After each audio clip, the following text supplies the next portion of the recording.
నుంచి 30 దెబ్బల వరకు కొట్టి నన్ను నడిపించుకుంటూ కొట్టి సార్. నేను తీయలేదు సార్, తీయలేదు అన్నా కానీ తీయలేదు, నువ్వు పెద్దోళ్ళతో పెట్టుకుంటావా, మేడం ఫోన్ రికార్డింగ్ చేస్తావా అని చెప్పి నన్ను మస్తు కొట్టి సార్. బేవస్ కూడా అయినా కానీ నీళ్ళు చల్లి మరీ కొట్టిరు సార్, చొంపల మీద కొట్టిరు.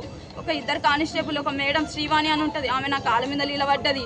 ఇంకొక ఆమె నన్ను బెల్టులు తీసుకొని కాలు కట్టేసి కొట్టిరు సార్. ఈ దెబ్బలకి నేను ఏగలేకపోతున్నా, నాకు ఊరేసేసేనంటే నెక్స్ట్ అదే చేస్తేనే నేను చూడు నువ్వు నీ బతికెంత నువ్వెంత అని చెప్పి నన్ను కొట్టుకుంటా గలంజే అనుకుంటా తిట్టుకుంటా మరీ నన్ను కొట్టింది సార్.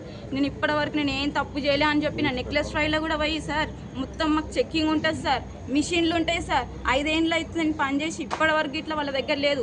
సొసైటీలో మొత్తం నిన్న నా పేరు నా ఫోటో పెట్టి సొసైటీలో మొత్తం ఈ అమ్మాయి దొంగతనం చేసిందని చెప్పి మొత్తం సొసైటీలో మొత్తం రాకుండానే చేసింది సార్. నేను ఈ పని ఆ పని చేసుకొని బతుకుతాం సార్. ఆ లోపల ఆ మొక్క దాంట్లోకే పోవాలా, వేరే దగ్గర రావద్దని చెప్పి ముగ్గురిని అట్లనే చేసింది సార్. వాళ్ళ రికార్డింగ్ కూడా నా దగ్గర ఉన్నాయి సార్. నన్నే కాదు రాణి అన్నట్టు ఆమెని, మధుర అన్నట్టు ఆమెని, ఇంకొక ఆమెను కూడా అట్లనే చేసింది సార్.